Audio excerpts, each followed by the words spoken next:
Hello and welcome to the Books Crypto Club weekly catch-up on Zoom. It is Sunday the 22nd of January 2023 and this week we will be talking about whatever we decide to talk about. These sessions are held weekly, totally informal, open to all, so we never really know quite what we're going to be talking about. Some weeks we talk about blockchains, about cryptocurrency, or some of the more detailed things like DeFi, NFTs, ICOs, SCOs, TGs, any other three letters, really. All depends upon what people want to talk about, what people want to learn about. As I say, the sessions are held every week, Sunday evening, 7 p.m. UK time. If you click on the comments, there is a link to the meetings, and you can come along and join us. The sessions are open to everybody, novice and expert alike, and so we welcome people who've got really basic questions where maybe you're just beginning to get into this crypto space, you're hearing all these weird terms, you'd like to know more. Or alternatively, it may be that you're an expert or you're running a project in some way, and you'd like to share some information with people who come along as well. Everyone's welcome. Do remember to like, make comments, subscribe to the channel even. Even better, come along to a future session. Anyway, let's see who's going to come and join us today. Hey, Harry. Hello, how's it going? You well? So what brings you along today then, Harry? So I got added to your group, or rather I added myself, from Dan putting, if that is your group, unless you're just sharing this call in there. I don't know, like 3-4 weeks ago. And I'm just working, I'm at my office. So okay. I thought I'd join somebody else's call for a change. I run quite a few of these myself, actually. Okay. Anyway, so a bit of fact finding, a bit seeing what else is going on, meet some new people, speak to your good self. Cool, excellent. Yeah. Well, we never really know with these, who's going to come along and what we're going to talk about. It really is. I run these pretty informally every Sunday evening, and they're just open to everybody. So we talk about what people want to talk about. So some weeks we've got some real novices who are absolutely at the beginning of their journey. Other weeks more advanced, open to all, right? So you say you run some groups yourself then? Yeah. So I run a group called the Web3 War Room.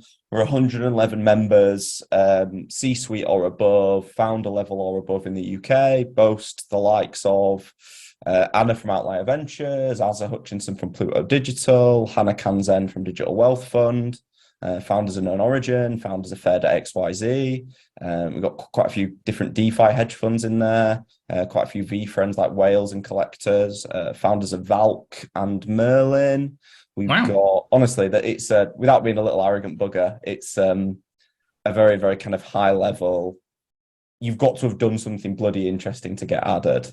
And I run it because I've added every single person bar maybe two personally.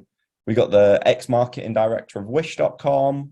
Honestly, the list, like I'd say 80%, if you said in a sentence to somebody in Web3, they'd go, oh, interesting.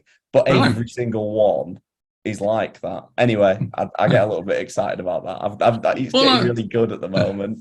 But that's great. It's a fascinating area. It's great you've got, did you say Adam from Outlier? Anna.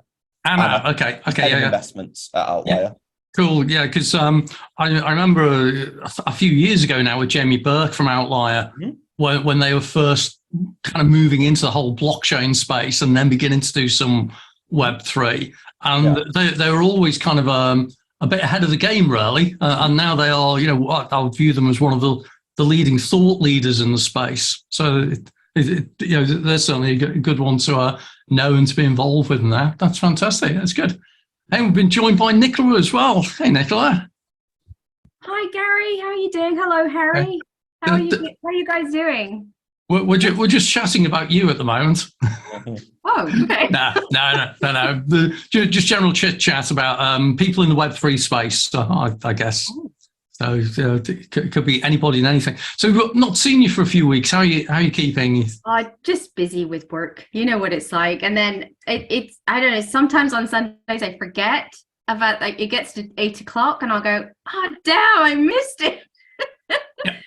So it's just a combination of those two things, Gary. That's all.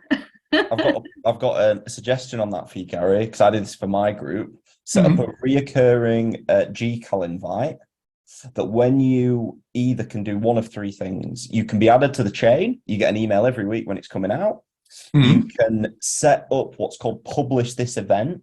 So you publish the instance of this week's as a link that people can click, and it adds it to their GCal for that 1 week. Or you can do publish this event as a series, and it adds it every week. They get a ping saying, are you coming? Yes or no, maybe. So I have mine. We have, 111 it goes out to, and we get about 20 to 30 every Wednesday morning. I'd love to invite you as a guest if you'd like to come. Yeah, definitely. What's GCal, Harry? Say again, sorry? What's GCal? Google Calendar, sorry. Oh, Google. It's just calendar. Outlook, Google Cal, they're all the same code in the back end. Yeah. Because that's interesting, because what I tend to do is, because I run a number of WhatsApp groups and Telegram groups, and I either run them or moderate them or whatever, I always bounce out a quick message, usually an hour before these days. I find that's the most effective. Just say, hey, don't forget, weekly meeting, that kind of thing. Hey, Elena. Yeah, but invariably, as Nicola says, I always get people who get in touch afterwards and say, oh, I forgot, or they come on for the last 5 minutes, because I get people coming in from the States sometimes, and in LA, they're just waking up at the moment. And sometimes they go, oh, what am I going to do today? Oh, Gary's meeting. So, but yeah, you're right. I have this set up as recurring meeting in Meetup for people who use meetup.com, which is not everybody. And I find Meetup fascinating, because I've been running groups on that for years. But the number of people who think it's a dating site, because you hear meetup.com and it does sound a bit kind of Tinder, Match, whatever. And I've had it before now. I did some work with a law firm. I said, oh yeah, we'll run the bookings through meetup.com. And, I can manage who's attending and have an attendee list for you. And they said, oh, we try getting in, but it's blocked by our company's firewall. Yeah, because our firewall thinks it's a dating site. It's like, no, it's the most amazing thing. But yeah, I'll probably set it up as GCal, as you say. No, it's all good stuff, because I'm mindful that I kind of spam people once a week as it is, and I think that's probably enough. And I do try and strike that balance between keeping people informed without constantly saying, oh, don't forget this meeting, don't forget this. Because I know the whole marketing approach of the funnels and how you do it, and as you say, the one day before, on the day, blah blah blah. Actually, some of the groups I'm in where I get that, I just go deactivate notice. I'll try and remember. So, but yeah, I'll give some of those things a try anyway. So, who's doing anything exciting in crypto this week? I've got my Bitcoin hoodie on, especially. Which I can't remember what it says now. It says something like that. Don't worry if you don't understand Bitcoin. It's only for clever people, or something like that. But I love this hoodie, because I wear it around town, and complete strangers start having conversations with me because of it. Because they either go, oh, you're into that crypto thing, is it? How's your crypto doing at the moment then, hey? And I actually had that the other day in the gym. And I said, yeah, they said, it must be suffering with, this is a great thing. You're in the gym and you overhear people talking about FTX and this kind of stuff these days. So, it's kind of mainstream. And I had someone the other week who was saying, oh yeah, how's your crypto doing with FTX collapsing? It's all a Ponzi, blah, blah, blah. I said, yeah, you're right. Bitcoin's only up 25% so far this year, but then it is the 14th of January. So there's time yet. How's your pension fund doing, by the way? They're always good. But yeah, I get people who either just walk up to me and fist pump me or whatever and say, oh, crypto, yeah, sound or whatever. And I had one the other week where we have a local market every few weeks. And I went to this particular stall to buy something. And the lady serving me said, oh, so are you into Web3 at all then? Oh, that's interesting. And she said, yeah, I saw your hoodie. She said, I'm COO of a Web3 crypto wallet company. It's like, okay. So we had a few chats since then. So it's always good to have these conversations. So how about yourselves? What else is happening? Nicola, are you still just busy working and learning stuff and that? Or? Yeah, nothing in particular for me at the moment. I've been watching the price of Bitcoin at the moment, because I do a monthly purchase on Bitcoin, and it's, for me at the moment, it's been in sorry, I'm looking at the wrong currency, but I buy the the BTC USD. Come on, up you come. Well, in fact, here you go. I'll beat you to it. How about that? BTC USDT. So I'm wondering, like, it's done a nice U shape, if you want to call it as such, you know. Oh, okay. I was doing it to the USD, but USDD is the same thing. That's fair. Yeah. So I'm just wondering what it's going to do next, because a lot of people speculate. It's all speculative, I know, but they say it's time. It's going to be bullish, blah blah blah blah. But I don't know. I'm not convinced yet myself. Just from my own analysis, I think it's doing a bit of fake bull and then might come back down again. What do you guys think? I'll quickly throw something in and then open it up to everyone else. So I do almost daily TikTok these days. I've decided, you know, TikTok, everyone seems to be into this social media thing. So I created a channel couple of months back ago, and I just do a short post almost every day on stuff. And I've been watching Bitcoin, and I tend to post about that. And what I've noticed is that it keeps going up a little bit and then settling down, and then going up a little bit and then settling down.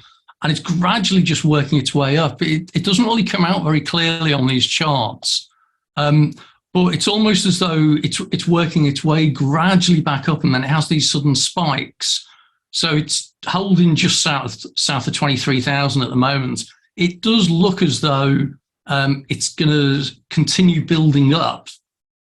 And we could well see it going back up to where it was last year, where, was it March of last year? It was over 60,000, wasn't it? 67. So I've seen it do this before, where all the crypto experts, all the YouTubers, all the celebrities are all saying, oh, it's going to go down to 11, then it's going to go to 8, and the Fibonacci's this, and blah, blah, blah, and they're all talking it down and down and down. Meanwhile, I'm watching the prices going up a bit, steady, up a bit, steady, up, and they don't notice it. And it's a bit like boiling a frog, that all of a sudden it's going to be back up to 40, and people are going to go, how did that happen? So that's my thinking. But I don't know, Harry, you any thoughts on the prices? Yeah, I'm going to take one area. I'm not going to look at price. I'm just going to look at macro. So my biggest thing is the ETH staking that everybody's been sat on for ages comes free in March. And it's like 20% of ETH. Okay. So if you take the narrative that, let's say, a third of those people sell to Bitcoin, great, load of buying pressure on Bitcoin, the Bitcoin to ETH ratio should go wildly out of whack. If you think that the majority of people are going to wang it into DeFi, which then does have a bit of upwards pressure on Bitcoin because of the pools in Uniswap and all the rest of it, and WBTC and the various layer 2s that are buggering about with that, you suddenly get quite a kind of positive macro environment if you're just looking at DeFi fundamentals. And then if you look at the layer 2 kind of furore and like the people in retail who have been, like, I've got a D-Bank with some random crap in it, and it was at $300 2 weeks ago. It's at $500 now. So a load of people that have probably left it alone for a little while have got a bit of ETH2 staked, have played a bit with NFTs, they've gone a bit up again, they might sell out again. There's going to be a bit more free liquidity in the market. I think Bitcoin keeps going. Now, does it stay up only for the rest of the year? Don't know. Does it stay up only till March, a bit sideways, gets to maybe 30 and sits dead? I would put some money on it if I was a betting man, which I am. I think the other thing as well is that there are, as you say, macro influences. And you're absolutely right. The whole DeFi space and the total value that's locked in cryptocurrencies because of that, and because of yield farming, staking, blah, blah, blah, that is definitely one dynamic that has an influence. Another one is institutional investors. And these are non-crypto companies who are gradually just opening up a position in some way, because they're allowed to have a holding of like a couple of percent or whatever it is in unregulated assets. And you can see that they're just building up little positions on there. So it started off with, the likes of MicroStrategy, who are quite open about it, who said, we're now using Bitcoin to hedge against fiat. And Michael Saylor has always been very clear that the reason they're doing that is simply as a hedge against traditional currencies. He's not doing it for the speculation. He's not doing the to the moon type thing. And I think a few companies have done that, which is why the recent legislation in Europe around companies having to put on their balance sheet crypto assets, I seem to think I don't think that's been passed into regulation yet, but there's certainly something about them having to put the assets on their balance sheet in a certain way. And I think when that happens, you're going to suddenly discover a whole load of other companies have got just small positions, but just building up. And then you've got, the BlackRocks, or not so much BlackRock probably, but some of the big ones that major institutional investors who are beginning to take positions out, which it was where it was curious at Davos last week. I think Jamie Dimon from JP Morgan was calling out Bitcoin again and was reverting to his traditional, it's all a scam, Ponzi scheme, blah, blah, blah. But I think his desk somewhere in Scandinavia is still trading in it. So we'll see. Watch what they do, not what they say. They just adopted the USDPN. My brother's working on a NatWest project for ISO 2022, which all the major banks adopted without saying anything to anybody because they're bastards. And then USDPN's gone through, which is like the major movement away from SWIFT to allow for the settlement of digital assets between banks. They've all adopted it at Davos in a new sandbox to trade CBDCs and stable coins. So yeah, Bitcoin, they don't care. Go on, sorry. But yeah. I was just going to offer, because I know we sometimes have people who come along who might be new to this space or don't know some of the terms, or we get some people on YouTube afterwards. And Elena, I always hold up as being one of the expert novices, because she's actually very good at claiming to not know anything and does some great stuff. But just for those people who don't know, ISO 20022 is the International Standards Organization standard on payments messages. So this is how it is you communicate between the real banking world, in effect, what payment standard is in a message of who to pay to from and that kind of thing. And it is, as you're saying, it's the standard that's being adopted. No doubt SWIFT, who provide the backbone to a lot of the payments and settlements now, I think that they're pretty much got it adopted as well. Which means that that's just normal traditional banking world figuring out how messages are going to look in the future. But a number of cryptocurrencies and Stellar Lumen, so XLM, I think IOTA is as well, and a couple of others, are ISO 20022 compliant, which means that you've now got cryptocurrencies which are structured in a way that allows them to pass ISO standard messages. So it means all of a sudden you've got a whole new messaging rail that could be used outside of SWIFT. And that's where I think there's definitely stuff going on. As you say, there are banks looking at this, which is weird because everyone's saying, adopted it. Well, did it. Now the HSBC came out with it like 2 months ago. They just, there's no news on it everywhere because they don't want you to know. 15 banks have already adopted ISO 2022. My brother's at PwC working with NatWest on their update.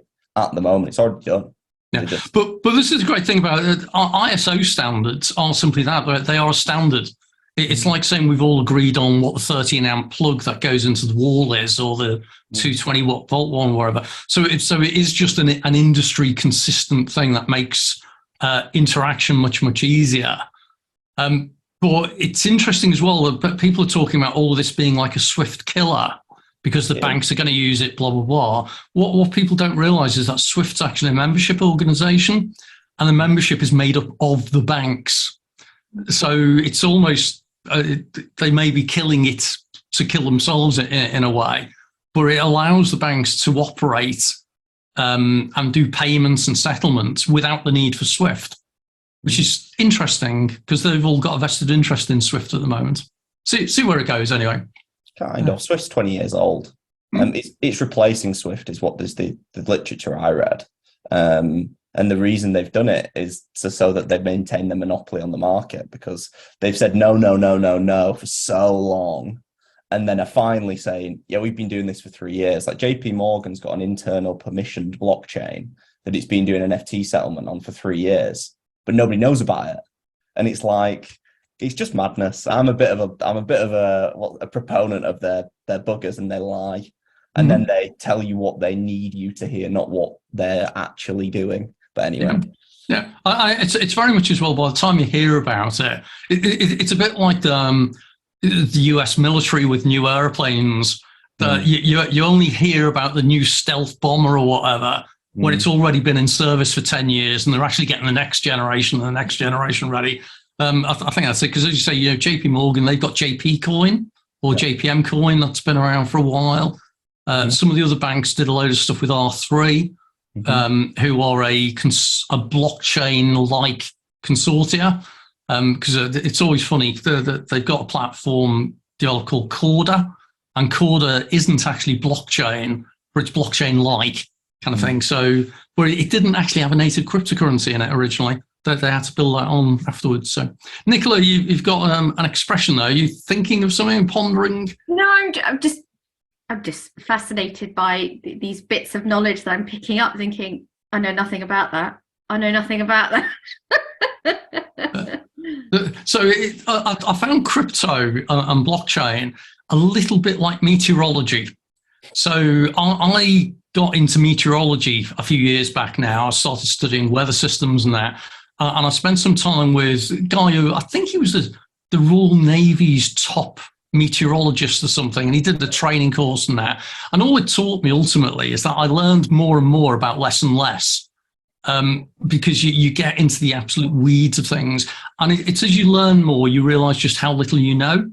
Yes. And that sums up crypto. The more you get into something, and you think, oh yeah, I get layer 1 and layer 2, I get that, and then someone says, oh well, there's this new DeFi protocol, or have you had a look at what Polygon's doing or something? Or have you heard the news about Avalanche? And you go, what? There's been an avalanche? No, the crypto. There is so much going on. So much, and I cannot. It's very overwhelming. So I stick to 1 or 2 topics. Like you guys, Harry mentioned earlier, farming there, and on my Coinbase app there was I think a yield farming thing there. Or staking, I think is maybe the word. So I had a look at that and I thought, oh God, it's another avenue of conversation I've got to go and have a look at. So you reminded me I need to go and have a look at that, because that could be ways of just doing a small wealth generations in the background, Don't do it on Coinbase. So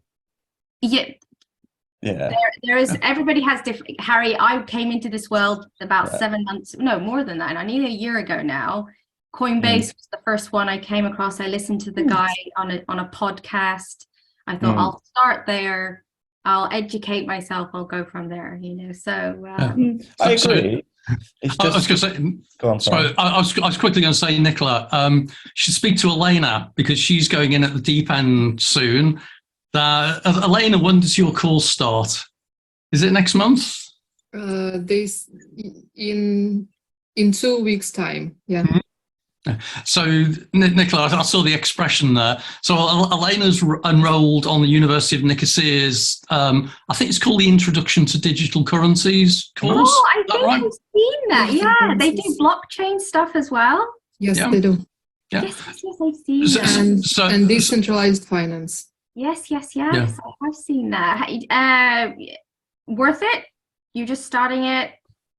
I've done it. You've done it too. So I was or am a University of Nicosia course ambassador. So you could contact me separately, and I can give you no other information whatsoever, because I've not been close to them for a while. But I did the course, I think it was 2019 or something. All online. It's about 13 weeks. You attend online live sessions, which are also recorded, and you can watch them on playback as well. It goes into a phenomenal level of detail. If you want to understand how a crypto wallet works, how signatures work on cryptocurrency, on like signing and private keys, public keys, and how keys work, how some of the encryption works, how some of the finance works, all fascinating stuff. Can well recommend it, but it is in detail. It's quite intense. I think you do a test each week, or something. I had a review each week, and then you have an exam at the end of it. And the exam is not easy. I got a good result simply because I actually revised for it. But what I also did was, at the same time as being a student of it, in my local physical crypto club, which is what this group's formed from, I actually set up a student group, and there's about half a dozen of us who were all in that group who'd all registered. So we were able to help each other. So we actually had, a couple of times where a couple of us would meet up and review things and that, which was really useful. But yeah, I can well recommend that.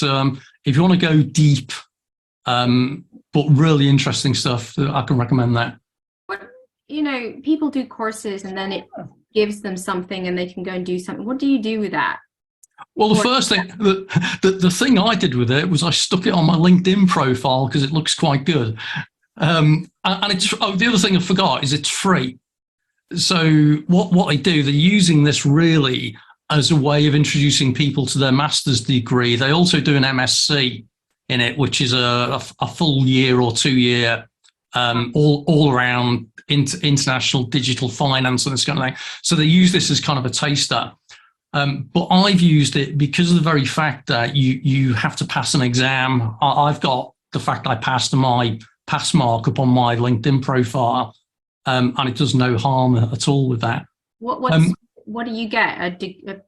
It's just a certificate of attendance, probably. Actually, no, it can't be attendance. It is a certificate in digital currencies, I think it is. I've forgotten where it is. I should check on my LinkedIn profile. But I can recommend it because I found that even though I would consider that I know a reasonable amount about blockchains, I actually work with a couple of companies at the moment around digital asset custody. So I know a fair amount about wallets and public keys and private keys and elliptic signatures and all this. I learned a lot on this class, so I found it very good. And you get the course notes as well, which I still refer to sometimes. Fernando, I just noticed you joined us there. Are you still there? Yeah, I'm here. You're listening in. Everyone. Hey. So we're just busy chatting about learning about the world of crypto and that. And I was saying about University of Nicosia got a really good free massive online course, which Elena's going to be starting soon, which is partly taught by Andreas Antonopoulos, who is one of the real veterans, and he knows his stuff seriously. Yeah. Yeah, so he's good. Right from beginning, guy is one of for me, probably the top in terms of doing all the learning stuff, Yep. He's very, very good at that. Yeah. So Elena, hopefully you're going to have a fantastic time learning lots of stuff from that, and then you can report back, and then Nicola can sign up for a future one. Yeah. No, I'm sure I will. Yeah. Yeah. Harry, you were saying you do a lot of stuff in the Web3 stuff. Do you like training type things as well, or is it just groups? No, I have a professional education business called New to Web3. So I go into Boston Consulting Group, Deloitte, PwC, and run sessions to their kind of heads of departments. I was in Boston Consulting Group in November in London. That was pretty good fun. I do one-to-one, private coaching, tuition, and building out I did a University of Nicosia's NFT one, where they did the course materials and membership to the course as an NFT for the first time. So I wonder if they're doing that for the digital assets course or crypto course that they're doing. But yeah, no, it's good fun. I like educating. It must be fun to engage with all of those dinosaurs and geriatric mindsets, right? Hey, it's great fun, mate. They walk in thinking, "Oh, who's this young lad?" And I've been like full time in crypto since 2017 and done quite well and met quite a lot of interesting people along the way. And by the end of it, they're sort of, "Oh, what's your LinkedIn then? Can we get you on WhatsApp?" It's quite amusing. But you do generally find that they are quite receptive. I've done some stuff with the Big Four. And they are steadfastly sticking in learning mode, though. They're very, very happy. There's one of the consultancies that will listen to you all day, every day. that they will suck your brains out absolutely, and then they'll not pay for it. But they love to have a conversation type thing. But I had it with one of the big four where I got invited into a meeting, which is where they wanted to tell me what they were doing.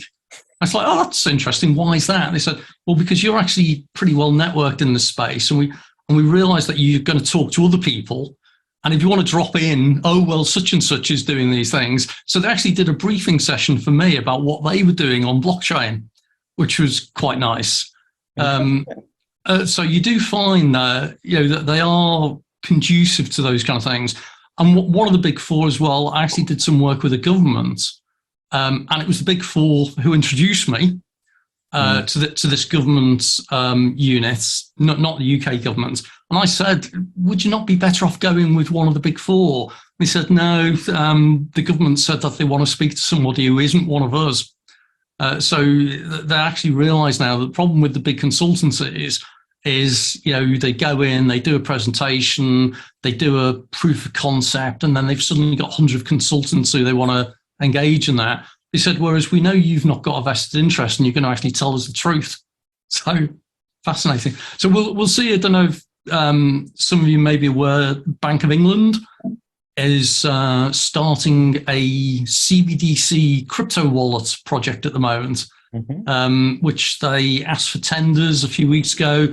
Tender process, they're about to announce in the next couple of weeks. I think it's the end of January. They're going to announce who the winner of that is.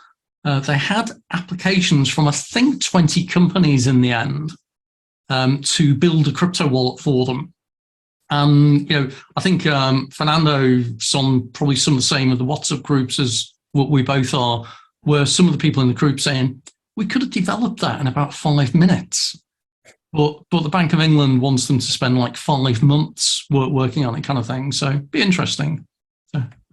Well, it's been already decided who is going to take the project before they actually made it available, which is quite funny, Yeah, I suspect that's probably the case, but they have to go through the process of looking as though they've put it through a bid process and all this kind of thing.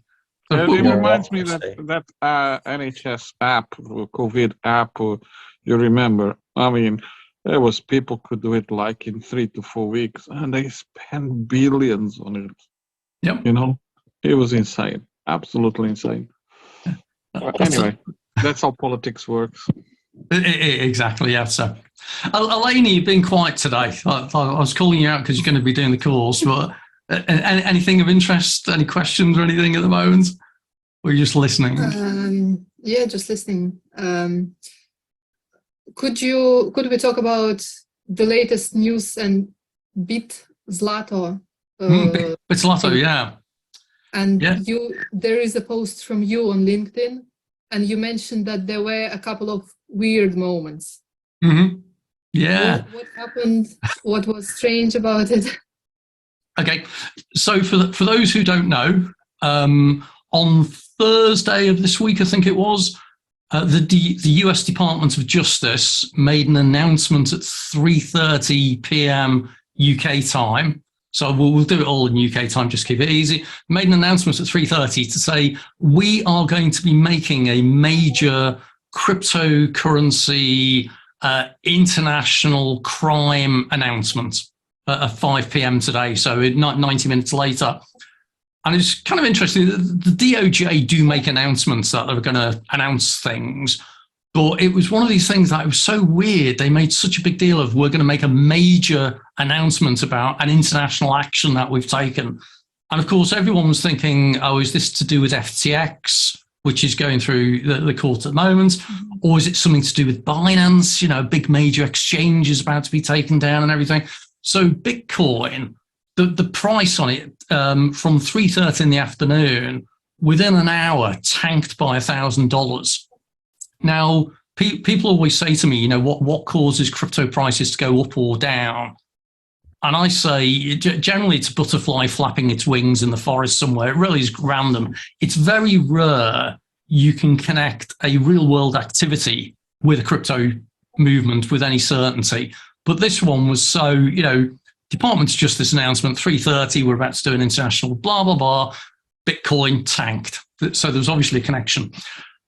And then about 20 minutes before the briefing, the price of Bitcoin started recovering. So it regained about $600 out of 1,000, which kind of suggested that someone somewhere knew what the news was about to be, and it may not be quite as major as they were making out, which is interesting.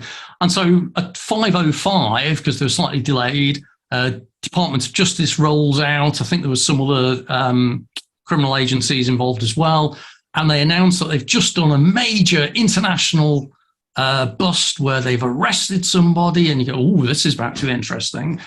And it turned out that it was a Hong Kong-based, Chinese-owned crypto exchange called Bitzlato. Actually, the guy who owns is Russian. Yeah. So, sorry, that was the other connection, wasn't it? Yeah. So it was a Russian-owned, Hong Kong-based, so technically Chinese cryptocurrency exchange called Bitzlato, which nobody's heard of unless you're in the dark web type space. So it is like a dark web known thing for dubious activities and that kind of thing.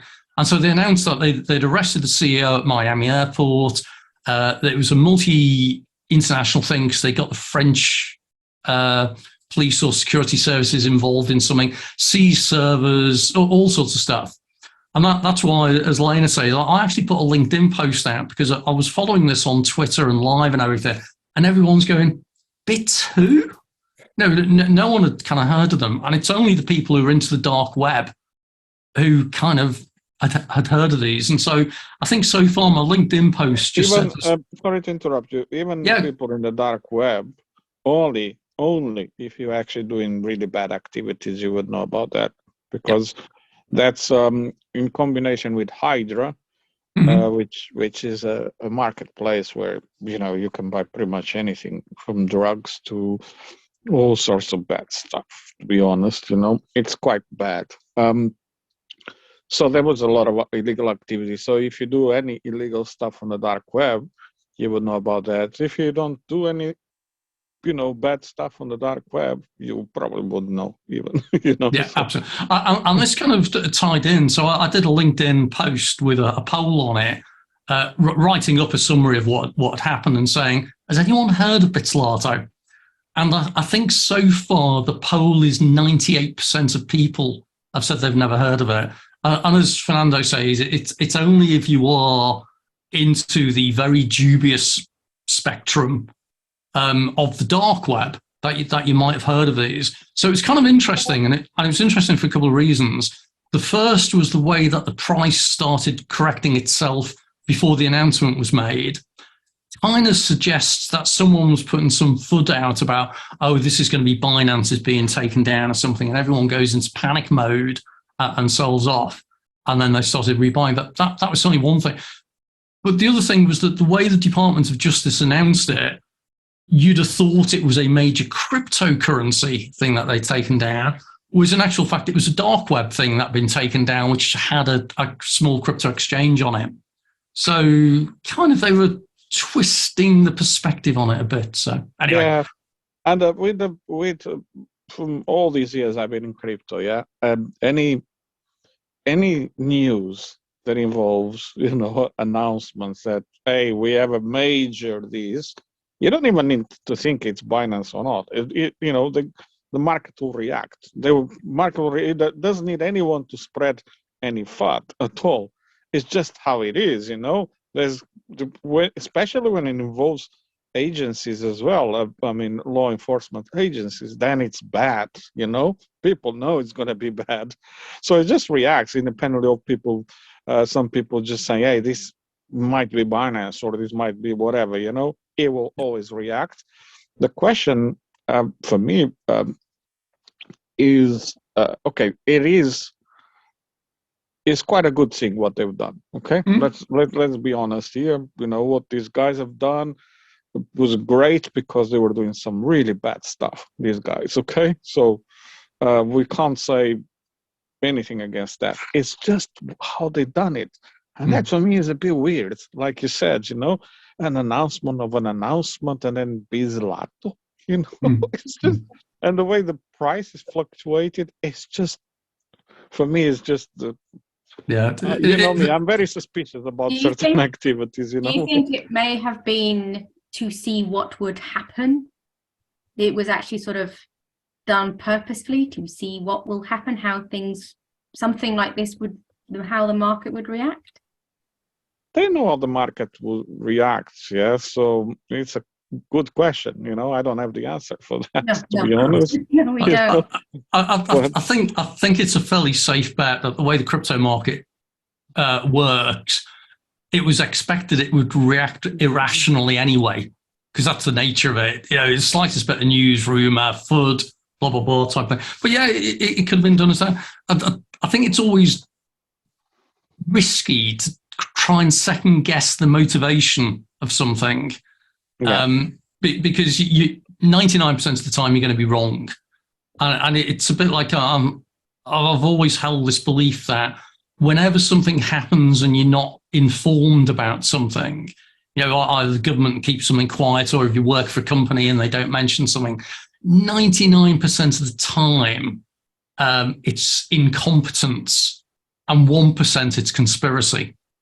So most of the time it's just that something's happened and someone didn't think about, they should have shared more info or whatever. So I suspect it's just that the DOJ genuinely, and to give them credit, they've taken down a criminal illegal activity which uses crypto. They've taken down a darknet operator, blah, blah, blah. Fair credit to all that. But the way that they pitched it just made the crypto community, which is receptive to this kind of suggestion anyway, automatically thought it was something just much bigger. So yeah, don't know, but it was interesting watching it.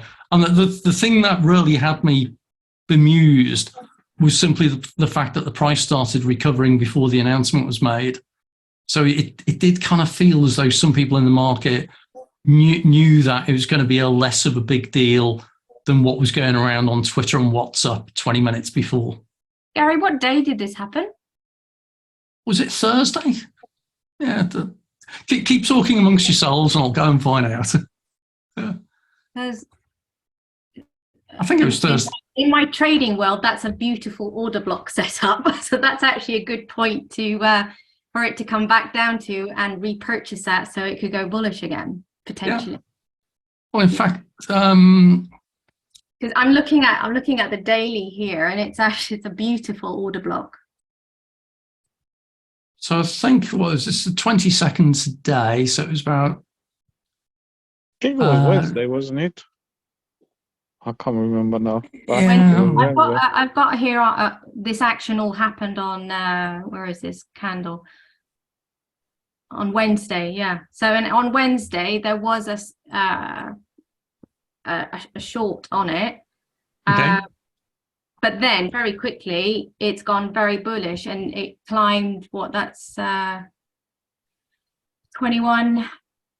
Yeah, about that. Yeah. It dropped. I think it went down from 21.2 or 21.4, and it was either $1,000 or $1,100. It dropped down by. Yeah, for me now. I've marked that candle up now because that will be something. That's a point of interest for me now. Okay. But yeah, it's certainly something because I posted the LinkedIn article on it about half an hour after the actual press announcement because I found it so interesting. It was fascinating type thing. So 4 days ago. It's the thing with LinkedIn doesn't actually put dates on things, which is a nuisance. Because between Saturday and Wednesday, that price was just in consolidation. It was just sitting there, tippling along, not doing anything. This news drops, there's a short, and then there's a long on it. So that's beautiful manipulation. That's time to do something. That's a point of interest now. Yeah, there's definitely one worth reading up on, and it is that it's when you look at the timing of it all. Yes. It's just curious as to how that works. So anyway, who really knows? So apart from that, hopefully, Elena, that kind of answers the questions you were saying about what actually happened and why it was I went, ooh, that looks interesting. Yes. Yeah, and again, the LinkedIn thing, I've just checked now, because it's had about 3,500 views on it, on the article. 2% have said yes, they've heard of Bitzlato. So, and do you think there will be any consequences besides the price of Bitcoin, which corrects itself? Yeah, so one of the things that the person from the DOJ said was that this was an example of how it is that they will be doing more cases of going multinational on things. So it kind of felt a little bit like it doesn't matter where you are in the world, we'll come after you, which, for a law enforcement agency is no bad thing to say. But you just get the feeling that maybe there's going to be more. And I think it was on Friday, it was announced that there had been some sort of Binance connection in some way. I think that they had been receiving funds from Bitzlato as a normal trading thing. And so there was suddenly the thinking of, oh, well, does that mean that the DOJ will now say, oh, well, Binance has been involved and connected, therefore we're taking action or whatever? But don't know. So we shall see. Were they an exchange? Bitzlato? Yeah. I think they are, aren't they, Fernando? Was it an exchange? But it was an unusual exchange. I think it was the sort where it was minimum order size. I saw something written somewhere of kind of like minimum order size of $100,000 in terms of volumes. Was that it? I never used them, so I don't know. It is an exchange, yeah, and they were basically taking majority of orders from people using some of those marketplaces, like Hydra and so on. Yeah, so that's the connection there for them. Hey, we've just been joined by James. Hi, James. Is James going to come off mute? He found out how to hide his camera. Oh, never mind. No, I have. Sorry, it took me a while to get the options up. Hey guys, Jim here. I've seen a few of your faces in blacks. Saw the invite pop up today, so thought I'd jump in and have a listen. Apologies, I'm not on video, guys. I'm actually sat in the pub garden. That's okay. Well, we had a guy on the other week. He was in the Netherlands somewhere. He was pretty much the same. It was either a pub garden or his own garden, with it freezing cold all around. And so don't worry, but it just adds to the ambience, and it means you don't have to have a fake back screen like I have at the moment. So whereabouts are you calling in from then, James, apart from in a pub? I'm London, mate. I'm Chiswick, London. All right. Hence the blacks connection. Yes, indeed. Yeah, Blacks is a great place. I've been in there for kind of the last 6 months, and I don't know if you guys are all the same, but you kind of fall down that Web3 rabbit hole and think that's all that life is, and then going into Blacks and just having a conversation with people that weren't Web3 familiar it bred quite a unique conversation, because in Web3 everything was very much kind of 10K PFP saturated.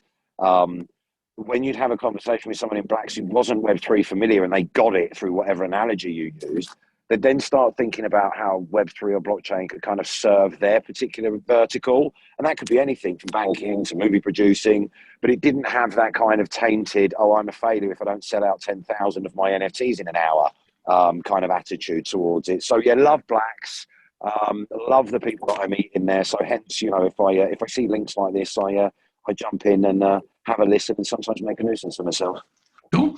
Well, it's always fun that it's actually a smaller world than we realise at times. It's kind of funny where you're beginning to talk about Web3 there, and Harry started smiling at something you said, because we've all got different perspectives on this kind of thing. But you're right, anything that is not NFT, crypto junkies to the moon or whatever has got to be a good thing. No, crypto junkies to the moon. I love it. But again, the other thing around that as well is interesting. Funny enough, talking about NFTs and that is the recent spate of activities with, is it the Bored Ape Yacht Club? And did someone have a load of them stolen or lost or something? Something happened? There's been a few. So quite a famous, in Web3, quite a famous guy called NFT Now, or what's his name? One of the main like newsletter NFT God, that was it. He had his ape stolen because he clicked a link that was like a script that run on his computer. It cleaned out like everything that they could and took over his newsletter. So his newsletter was sending out malicious links. It's not good. Like, yeah. but this is the thing. What was bad was he'd actually done a piece about a week before talking about, because of everything in light of FTX, he was talking about how to keep this stuff in cold storage and protection and whatever else. And it's like, I know when people are talking about projects, the first thing they'll say is do your own research. But when you're talking about security and safety, I think you should really say the same thing as well. And I think that's kind of what's been highlighted here, you know, is he's kind of going out, he hasn't followed his own advice. And for me, I think it's what he does from here that really will really kind of distinguish him either way, if I'm honest with you. Certainly lots of opportunity. There's plenty of eyeballs on him at the moment.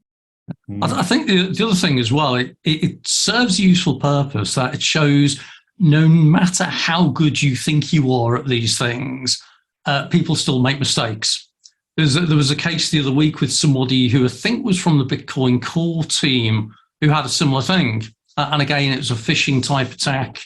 They clicked on a link without thinking about it, thought it was legit, blah, blah, blah.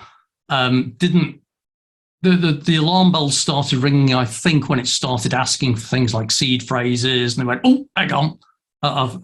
But by that stage, it was a little bit too late. So the useful thing is it does show, as you say, you can do your own research about this sort of stuff, but even if you actually know what you're doing, it is very, very easy to be taken in by something. And there are so many articles around about like little scripts that will pick up anything that you're typing, all this kind of stuff. So yeah, it's fascinating. And this is where I find fascinating because I'm working in Cryptocustody and we're developing solutions with like seed phrase management and private key management that don't rely on the end user knowing what they're doing. Yeah, because you take on all the risk. No, when you find out, either the user stores the keys or you store them. There's no binary magic in the middle. It is. You're right. There's no binary magic in the middle, but there is a different way, which is to do it outside of both of those. And I will share those details. That's still you, though. It might be outside of your entity and the user, but there's still an entity that has to hold it, and that entity is at risk of being hacked. Anybody is. No, my advice is use a separate computer. So I have one for all of my crypto. I don't do email. I don't do web browsing. I don't do anything. That's the computer, and then everything else is on the other one. So the question for you quickly, guys. Apologies to interject, but most of this stuff is confidence tricksters, right? It's not actually like hacks per se, you know. No, it's both. Oh, is it? Yeah. What I was going to ask is, if I just did something as simple as a multi-sig, would that not protect me from 99% of the stuff that's out there? It'll protect you from some. It's a little bit like how, for those who are old enough, they'll remember crook locks on cars, which were these physical things that you actually put on a steering wheel, and it locked your steering wheel to the accelerator they've had pedal. to bring them back now in a lot of Range Rovers, haven't they? Because people are scamming, just getting in they're hacking into the cars. Exactly. So the most effective thing about a crook lock was simply that if a criminal was walking along and they go, oh, it's got a crook lock on, that's a bit of aggro, I'll leave that. So you will, by using things like multi-sig, reduce the risk. Now, again, it depends how you're using multi-sig. So on Bitcoin, for example, if you're using a multi-signature wallet, well, you can actually see from the wallet address, it's multi-sig. So straight away, you've got a weakness there that when you're holding your hand up to announce what type of security you're using, you've already fallen foul. So the teams I'm working with at the moment, and I can't talk about it just yet because we've got a patent that's just going through the final stages of getting approved at the moment. It does actually use a different approach, which means that nobody holds the secret. Nobody holds a shard of the secret. They actually hold something else. And in a few weeks, I'll hopefully be able to talk about that a bit more because it's really exciting. But yeah, it is a lot of the time. It's about it's like closing your door. Will reduce the amount of thefts. Then putting a lock on the door will reduce the thefts further. Putting bars on the door will reduce theft further. So doing things like multi-sig, doing things like storing your seed phrase safely, these all help. But ultimately, if you're going against a group of hackers or a group of whatevers, they will find ways of doing it. Also apply to stuff like 2FA. Well, that's very easily overcome because so you get people who'll clone a phone and have worked out ways of getting your SIM card, and then they do some quite neat stuff. I can't remember the exact details of how they do it. But you can do things like you get a clone SIM card. You then contact the phone company to say that you've had to move your phone onto this new SIM card or whatever, and your 2FA effectively gets transferred with it. So 2FA is useful, but it's not perfect. It's like biometrics. I've been doing some stuff in the biometric identity space. So your fingerprint's unique. Okay, so ultimately, if you've been kidnapped, then you just chop the person's finger or whatever, and there are ways of doing that. Then you've got the next level on where there are biometrics that will detect if it's a living finger that is doing a fingerprint, this kind of thing. So you just hold the person's finger with a gun to their head type thing. So I do like Harry's thing about having a separate computer with all his stuff on it. That's a brilliant idea. Yep. It's so simple, actually. Yep. It's hardware. If the issue is hardware, sandbox it. Like the simplest security measures, sometimes the best.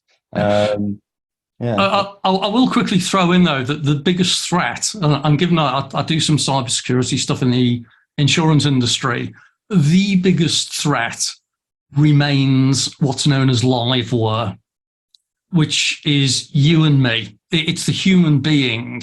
So a lot of phishing attacks, you could stick stuff in a cold wallet, you could stick it offline, blah, blah, blah, blah. People will still click on the "you've won a prize." Oh, click here. There was one case a while ago I know of. It's not a crypto one, but it was about a cybersecurity company, a very big, well-known cybersecurity company who got hacked. And they got hacked because one of their sysops, so one of their systems operators, who was one of the chief security guys, was into a particular breed of dog. Okay, and you think, what's that got to do with hacking and that? But the hackers managed to figure out that this guy was into a particular breed of dog. Okay, and he used to go to various dog shows with his dog, blah blah blah. So when he got an email saying, "Oh, we're a group of people who do dog shows for, let's call it dash huns, for example," he didn't think to question it because that is so, you're not going to get a spam of a million emails of, "Hey, we're setting up a new dash hun club nearby. Click here for further details." And he fell for it. And it did the standard thing where they managed to social engineer stuff, where I think they did it through Facebook or something, and they managed to get enough information out of him. And then eventually they sent him we're doing a competition next week. If you fill this form in, love to have you and your dog coming along. So he opened the Word document or whatever it was, which had a virus attached to it, and game over. And that was a cybersecurity specialist working in a cybersecurity company. So it's the human beings who are the weak thing. Get rid of the humans, it's all a lot more secure. Yeah, so you're absolutely right. Social engineering, human is the weakest link when it comes to security, no doubt whatsoever. And then social engineering is very, very typical strategy for a majority of these attacks. And then it depends on the attack surface. It depends on many other things, But I know a bit of one or two things about cyber. So But the interesting thing is, Gary, with blockchain, the ID, there's some people doing quite interesting things like with a phone, we onboarding, so doing all the biometric stuff first, and then attach that to a avatar. That is, you select the pieces of the avatar, you do that on the app. So you actually construct your avatar, and that creates a wallet behind the ID. So that means the ID or not the ID, but with the ID is even better. If you apply all of those concepts, then what it means is wherever you go, then it's your avatar basically is authenticating straight away to apps seamlessly. You don't need to click buttons, more buttons and more buttons or whatever, So I think that's going to be the future. And there's 2 or 3 projects doing some cool stuff around that, So I'm going to have to cut it off because that's a really good point. But I want to just pick up on exactly that, because actually Elena made an interesting observation about that kind of thing months ago now, and it kind of stuck in my mind, that if you're using an NFT for security and then you're posting your NFT as your avatar on your social media profiles, aren't you now effectively broadcasting what your wallet address is? I'll leave you to think about that, because I thought that Elena's a superstar at coming at these wonderfully... I haven't thought about that type of things. We're going to have to close it off there, I'm afraid. But really interesting discussion. Cybersecurity is absolutely fascinating. Links in with crypto and that kind of thing. So great to have everyone join us today. Hope you've enjoyed it. Hope it was interesting. Thank you for those who haven't been along before. Hope to see you all again. Have a great evening. Thank you so much. Bye. Bye. Thanks, guys.